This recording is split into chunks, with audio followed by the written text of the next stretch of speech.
I was about 18 and had a weekend job, so, for the first time ever, couldn't go to my grandma's for the weekend. My parents and sister went without me. My dad had been doing some kind of work on the exterior of our house, using his long extension ladder, and that afternoon, before they left, I helped him take it down from the side of the house. I wanted to put it away in the garage because I felt it wouldn't be safe to leave it outside. Somebody might come along and use it to get into the house through an upstairs window. But Dad pooh-poohed the idea. He smirked. "It'll be fine right here," and just laid it on the grass beside the house. Okay, whatever, Dad knows best. Now, that house was 2 stories, with a single-story addition off the back whose roof came to just below the second-story windows of my sisters and my bedrooms and the bathroom between them. So, late that same evening, I was lying on my bed, reading, in just my underwear and facing toward my window a few feet away. Gradually it penetrated my awareness that for the past few minutes I had been hearing a continuous series of gentle creaks, that I finally recognized as the sound of that addition roof, just outside my window and the others, being walked on. A bolt of fear went through my body, and my heart started pounding. Was there really somebody out there? Were they looking at me, lying there like that, at that very instant? Were they about to break in and attack me and or rob the place? I'm in my underwear, for cripe's sake. What to do? What to do? I couldn't be 100% sure, of course, but the one thing I was most pointedly not going to do was spark a confrontation by going to the window and looking. Indeed, I made a point of not reacting visibly at all, despite the pounding of my heart. I pretended to continue reading, as I considered my options. The best seemed to be to call the police, but this was way pre-cell phone era and the nearest phone was the landline in my parents' bedroom. That room was also on the opposite side of the house, though, away from the roof and its walker. So that was my play. As casually and naturally as I could, I set my book down, rolled off the bed, and walked to my parents' room, where I dialed, as quietly as possible, which wasn't very quietly, because it was still rotary dial days at our house, and those things being mechanical they made a certain amount of noise, the police. I explained the situation, and they said they'd send somebody. I hunkered down by the phone in terror, to await developments. A very few minutes later, I nearly had a coronary as someone banged loudly on the bathroom window from the outside. Then I heard a voice say, "Sir, this is the police, there's no one out here." I was vastly relieved, and able to relax a bit, but then it occurred to me, how had he, the officer, gotten up onto that back roof? I asked him, and he told me. There was a ladder leaning up against the edge of the roof. Namely, the one my dad had left lying in the grass that afternoon. So, someone really had come along, in our back/side yard, mind you, picked up that heavy, wooden ladder, leaned it up against the house, and climbed up it, somehow without making enough sound for me to hear, which I would have sworn was impossible, and really had been out there, walking around, on that roof outside my bedroom window. And then had somehow made their escape, equally totally silently. Brrr. The officer helped me take the ladder down, and put it away in the garage. I had quite an "I told you so" story for my dad, when he got back, a day or 2 later. To his credit, he didn't pooh-pooh that, was suitably chagrined, and never left a ladder out in the yard overnight again. I had a contractor leave his ladder up against that same roof, overnight, just a few weeks ago, though. I was pissed when I discovered it the next day. Oh, and we never did find out who the mysterious roof walker had been, or how he happened to come along, in our back/side yard, at the exact time that my dad's ladder was lying on the ground. None of my friends ever owned up to it, and none of my enemies/bullies ever taunted me about it. I happened to live in a haunted house. This house was built in 1961, by my father, and as far as I know no one has ever died here. I grew up in this home, moving with my family to a larger house when I was 8 years old. After that, the house was a rental until I married and moved back in on a rent-to-buy agreement at the age of 22. My younger brother said he came to a party at this house once when it was rented by some biker types, and the property was a mess, with blood on the walls from maybe big dog tails wagging and bleeding. They were soon evicted. The only thing I can remember ever happening here was when I was 6 years old. My teenage sister got permission from my mom to have a séance in the dining room area, which was divided from the living room by shutter doors which opened and closed. Sister had a friend in her drama club, who had died a week before in a car crash on a notoriously dangerous local highway. He was a popular member, and very many missed him, so they thought a séance would be a good idea to say goodbyes. There were about 10 club members at the house, but 4 or so decided not to join the séance, so stayed in the living room area with my mom and me, sister, and brother. The shutter doors between the rooms were shut, and we could hear the séance as they lit candle, joined hands, etc. Soon, my older sister was calling out his full name, inviting him to join them, to give them a sign of his presence. After a moment, we in the living room side saw the shutter doors bow backward and then crash together. It was so loud. I was just speechless. Some girl by my mom started crying, and the candle in the dining room blew out, leaving the séance group in darkness. So everyone was freaking out. My mom stopped the whole thing at that point, and that was that. This is the point when I think the spirit entered the house. Fast forward 16 years, I and my new husband move into my old home, absolutely delighted to have a front and backyard, rooms for a family, etc. I remember that the first thing that happened was not too long after we moved in. I woke in the middle of the night hearing a huge crash in the other end of the house. Sounds echoed, since we had hardly any furniture. I crept out to the finnig room, turning on every light as I went, and found a heavy framed painting on the floor. But it hadn't just dropped off the wall. It was lying about 6 feet away from the wall, face up. I had experiences before with the paranormal and felt that this is what this was, so I quickly said a protective prayer and went back to bed. This could easily turn into a long answer, since we are still living here after 36 years. The absolute worst period of activity was the years when my 5 children began going through puberty. The house was absolutely crazy with activity, probably because of all the hormones. Now that they are all grown, it has quieted down a lot, but still our spirit finds ways to remind us that he is still here. Before we were married, my husband and I lived together in a 2-story townhouse. Our wedding was just a few weeks away, and we were preparing for family to come for the wedding. We needed an extra bed for our guest room, and my soon-to-be sister-in-law offered an antique bed that she was storing for a friend who was in the military and sent on deployment. The bed was beautiful, antique slate bed with inlaid rosewood. We happily accepted her offer.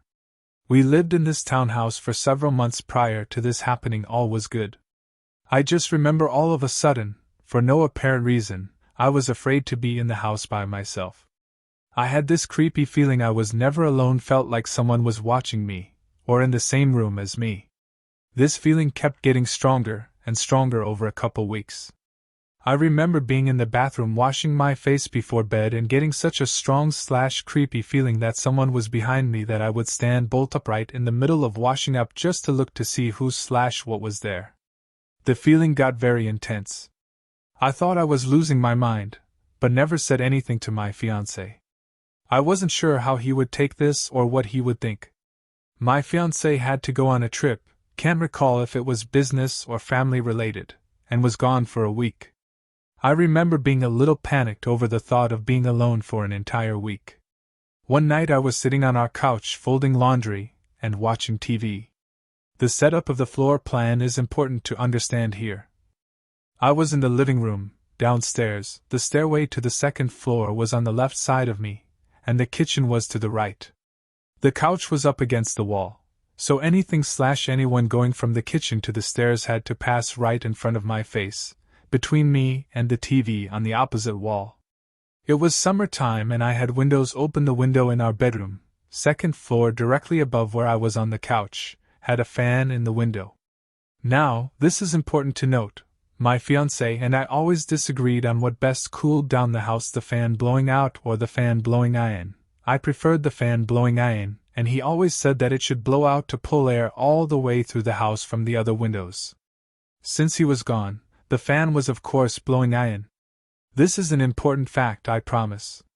In our kitchen was a flower arrangement someone had sent us with one of those mylar balloons.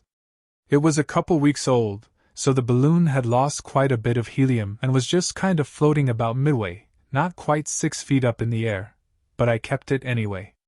After folding laundry and watching TV, I decided to go to bed. I walked up the stairs toward the bedroom, and when I rounded the corner at the top of the stairs, the helium balloon was floating right in the middle of the guest bedroom doorway. I immediately froze and had the worst feeling come over me. I was so scared. I immediately started thinking of how that balloon got up there. It must have floated, but that's impossible. I was right there. It would had to have floated across the room right in front of my face downstairs. Even if I looked down at the laundry for a few seconds, there is no way that balloon could have floated that fast across the entire room and up the stairs without me seeing it. I tried to calm myself down with all sorts of possible reasons this could have happened, but it didn't help much. I got ready for bed, still totally freaked out. Crawled in bed and kept the lights on, seriously. I was 28 years old, and was so scared I kept the lights on, pulled the covers over my head and tried my best to fall asleep. As I was laying there, trying to calm down enough to sleep, I heard a man's voice whisper, "Hello," clear as day right in my ear, like someone was 2 inches from my head. All that night, I didn't sleep at all. I just laid there with the covers over my head, scared to death. The next day, I called my fiancé and finally told him about how I was feeling, and what had happened the night before. As far as the balloon trip up the stairs, he said it probably got sucked through the house because of the fan in the window. Here's where that detail is important. I said, "No, not possible. I had the fan blowing inside, not outside." When he returned home, we took down the bed and stored it in a shed. Nothing ever happened after that, and I never had those weird feelings of being watched again. Everything stopped after the bed was removed from the house. Whenever our daughter brings a new friend around, she makes it a mandate to give them a tour of our basement, because it's so creepy. The basement was dug by hand sometime in the late 1800s, early 1900s.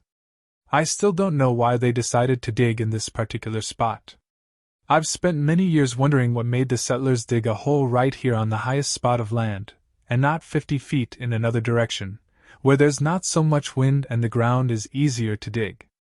I've spent my time digging holes around here. About 3 feet down, you hit a solid layer of clay that I haven't found a bottom to. There would be no hill here without that clay. It's hard as stone when it's dry, but not so hard when it's wet. Sometimes, I suspect that the basement used to be a pit house originally dug by Native Americans. From here, you can see all the other high spots, and the migration paths of the deer, antelope, and buffalo, if they still roamed.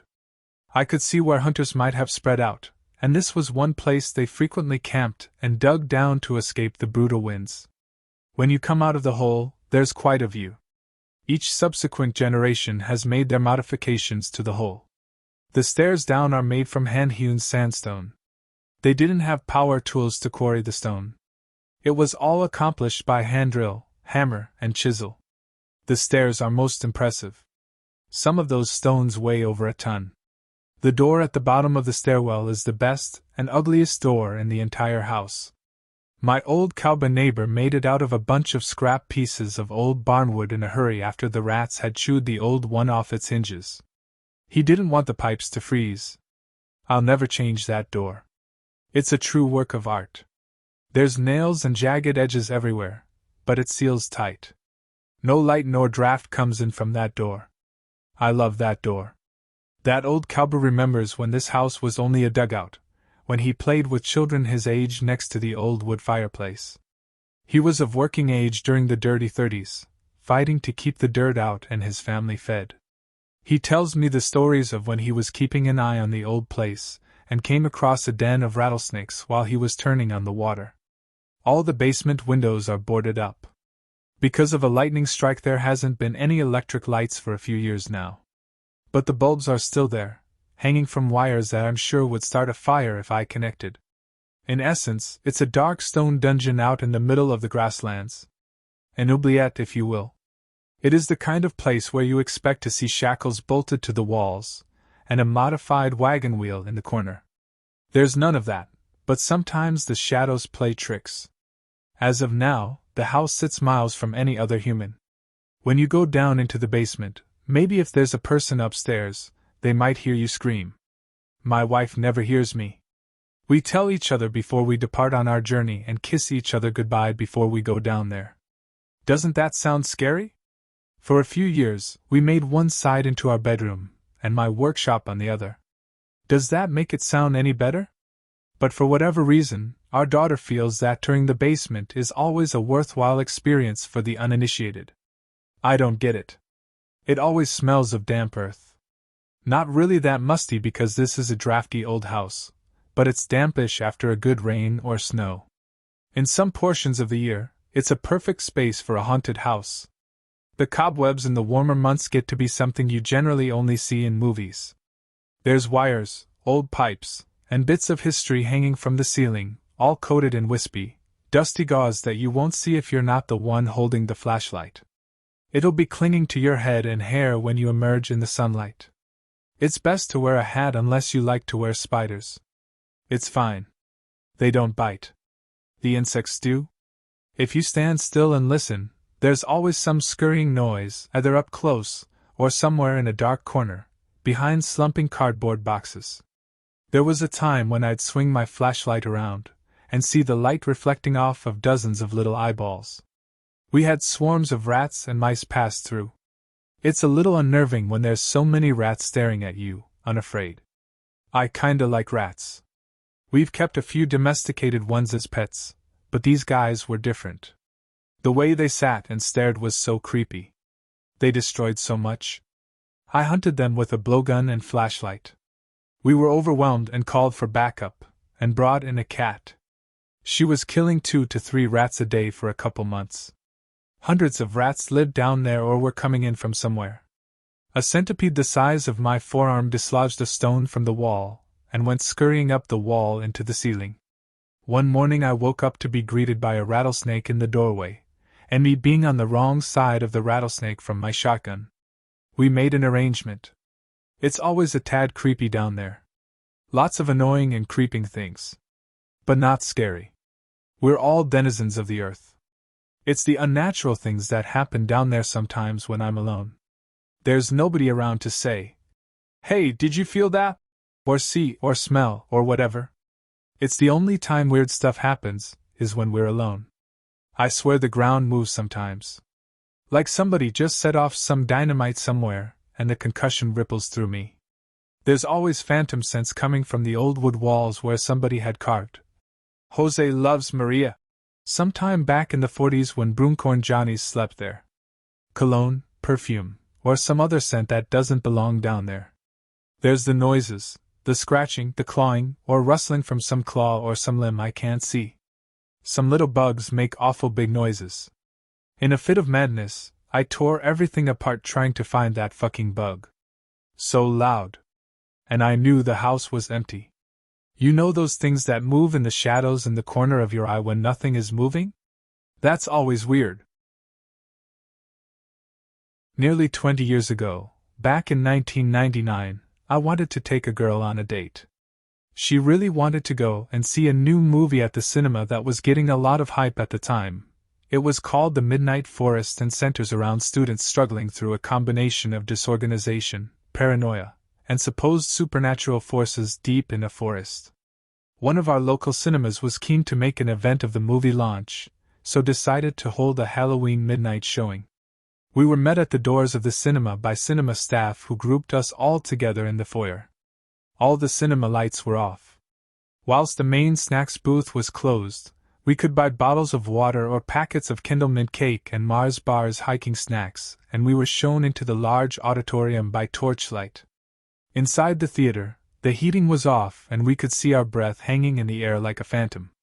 The movie began with no trailers, and we were straight into it from the off. Once the film had finished, I drove my date back to the train station only to find that there had been a downed electricity line, and all trains were being delayed several hours. I offered to drive her home some 30 miles out into the countryside, and as we drove, We joked about the film and talked about what we would do if we were stuck in that situation. As we got closer to her house, the landscape surrounding us was more forest than city, and it became denser and denser with every mile. As we were driving through a particularly thick hallway, the lights to my car cut out along with the engine, and the car coasted to a halt. The engine was completely dead. Turning the key in the ignition did nothing. We were stuck there. After a few minutes of trying to get the car started, we could see our breath freezing in the air. We sat in the car for a few moments before I decided to get out and look at the engine. My date was starting to freak out a bit and asked me to stay in the car, and I assured her that everything was going to be all right. She remarked that this was exactly the sort of reassuring thing someone would say in a horror movie. I popped the bonnet and got out to take a look at the engine. My eyes had adjusted a little to the darkness around us, but it was still pitch black. The trees grew so tall they blotted out the inky sky above with their thick branches. As I walked around to the front of the car, I was very aware of the back of my neck. I wasn't wearing a scarf, and a chill ran through me. As I leaned forward to examine the engine, I felt very vulnerable, as if something or someone was approaching me from out of the murky dark. I could see nothing wrong with the engine, but as I stood up, I could hear a noise behind me. It was a way off, but in my heightened state, I could hear it quite clearly. It sounded like someone muttering. It was definitely a person. What sort of person was out here in the middle of nowhere at 3 a.m. on Halloween muttering to themselves? I got back into the car and locked the door. I didn't want to say anything to my date about it, but she also looked like she had spent some time with her mind playing tricks on her, so she had a wild look in her eyes and a stiletto in her pale hand. I reached under my seat to grab my tire iron. Even though it was a completely impractical weapon to use when sitting in a car, just gripping it was reassuring enough for me to turn to her and coolly admit that I had absolutely no idea what was wrong with the car. My date said that she knew the road that we were currently on and that there was a garage about 11 miles further down the road. She went on to explain that, essentially, the road ahead was in the shape of a giant C and that we could cut straight through the forest to our right and be there in under half an hour. Both of us looked at each other, then at the dark and beckoning forest, and then back at each other and mutually decided that we would rather sit up in the back seat for a bit. We sat there together, warming one another in the chilly gloom that surrounded the car.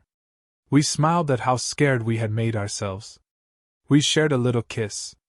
We laughed again at how silly it all was and the cruel tricks our own imagination had played on us. There we were, kissing and then smiling and gazing into one another's eyes. Then we saw them. Shadowy, murky figures in the near distance, lurching towards the car like drunks. We looked back through the other windows and saw more figures. Now 5, now 7. Surrounding the car. As they got closer, we could see that they were carrying guns. At this point, it's probably fair to say that my adrenaline went into overdrive and everything suddenly seemed slow. I didn't feel afraid of these figures lurching toward us.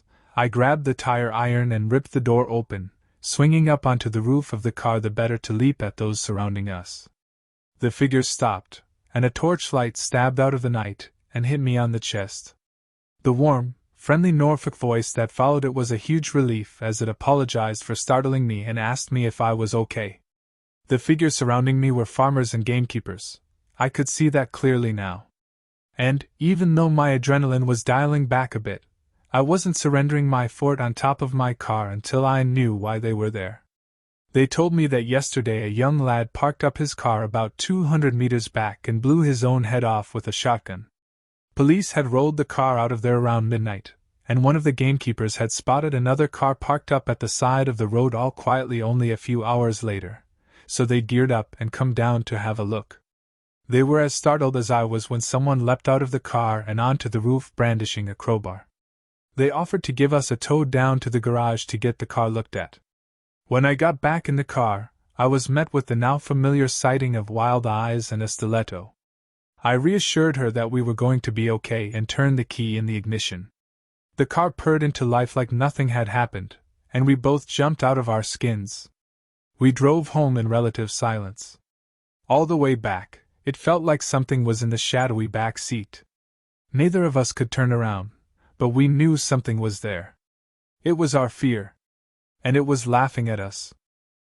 Hey there! I'm new but putting my all into sharing real horror stories. Your support is my motivation. Please like, share, and subscribe to my channel. Your comments mean the world to me. Let's make this journey together.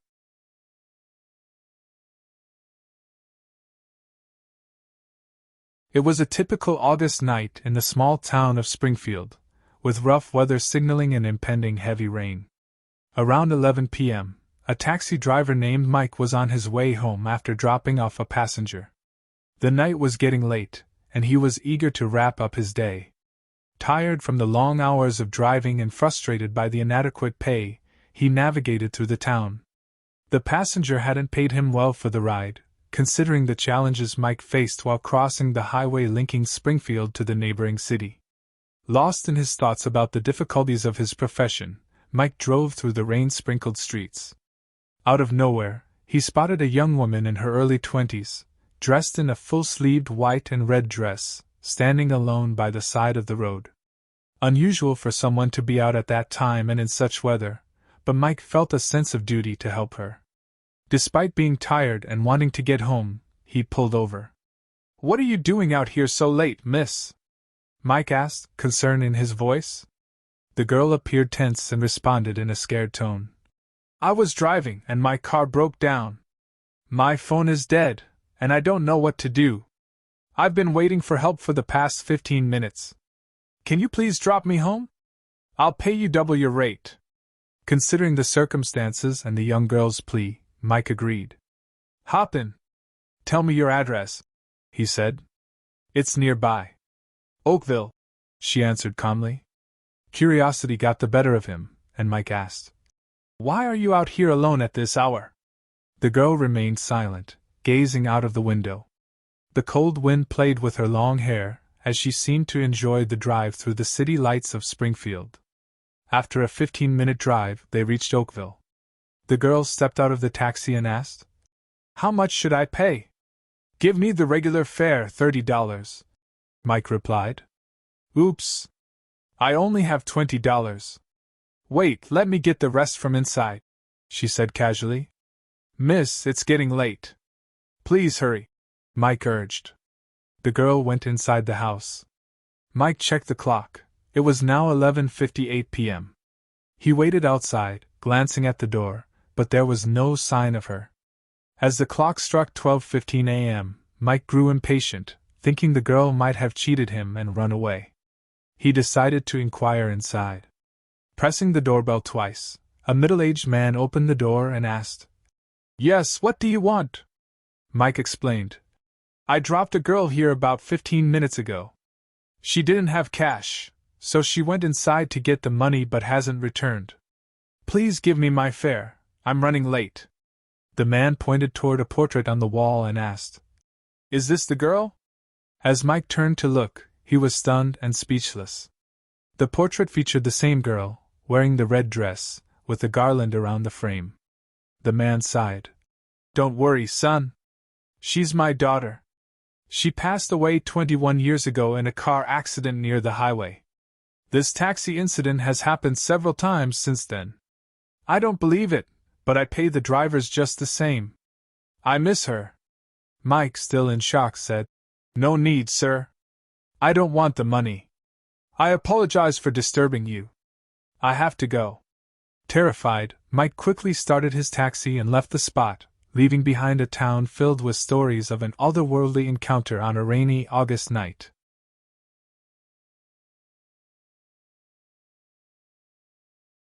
In the small wooden house, I, a mother struggling with an anxiety disorder, lived with my 5-year-old daughter. Our humble abode had a garden in front, adorned with an old swing that creaked with every breeze. The floor of our aged house groaned with every step, echoing the weight of my anxieties since my husband left. For weeks, I had been haunted by peculiar sounds, giggles and cries of a girl, distinct from my daughter's innocent laughter. I dismissed them as figments of my anxious mind until the day I heard 2 girls laughing in a room. Intrigued and uneasy, I found my daughter playing with dolls, seemingly alone. Confused, I questioned her about the laughter. She, with an innocent smile, spoke of her new friend, Mary. A chill ran down my spine as she described Mary's unsettling features: big black eyes, toothless grin, a skinny frame, and ghostly pale skin. That night, as we heard a strange sound from the garden, my daughter claimed it was Mary. I went outside to investigate, and my daughter followed. The swing moved ominously on its own, and a feeling of dread settled upon me. Instructing my daughter to go to bed, I went outside, and the swing started to sway rapidly.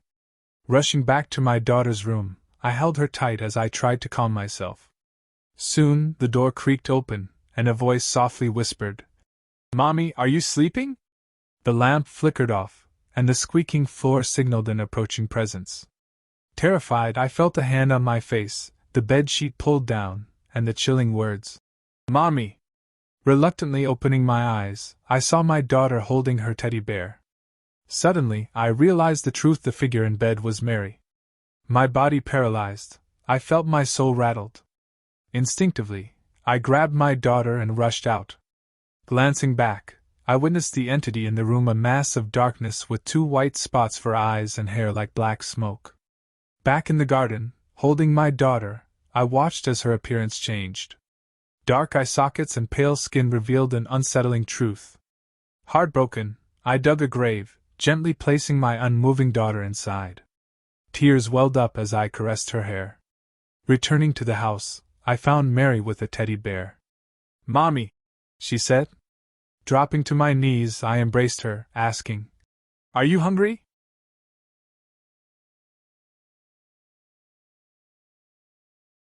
I was so bored. My mother was working the night shift, and my brother was out partying with his friends. It had been almost 2 years since my father left us, and I missed him. The heavy rain outside made me hesitate, but I was desperate to shake off the boredom. Ignoring my mother's warnings about not watching TV during a storm, I reached out to change the channel. Boom! A thunderclap outside made me look towards the glass door. There, standing outside, was a tall man holding a large, bloody knife in his right hand. He was laughing at me. The man wore a tattered business suit with cuts in it. Panicking, I screamed and quickly ducked behind the sofa. I reached for the phone on the table in front of me and dialed 911. "Hello, 911, what's your emergency?" "There is a man near the window in my house. He has a huge knife." "Wait, ma'am, we will send a patrol car over." "Don't panic, go and lock yourself in the bathroom." "We will be there, name your street." 93 North Road, Terre Haute," I said. "Help is on the way." "Ma'am?" Boom! Another thunderclap made me drop the phone, cutting the line. Following the 911 operator's instructions, I entered the bathroom in front of me. As I did, I saw the man still laughing. I quickly locked the bathroom door. After a moment of silence, I heard shouts as someone or a lot of people entered the house. My bathroom door was picked, and I let out another scream. "Be calm, ma'am," a familiar voice said. The door opened. It was the 911.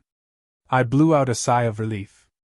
"It looks as if this was a false alarm," a female police officer said. "I was sure I saw him," I said. I had contacted my brother and mother, who were on their way. "We got something," a policeman said. The female officer went to look and returned after a minute. "We have found the back door opened and wet footsteps leading to the front," she said. "The man you saw was not outside the house near the glass door.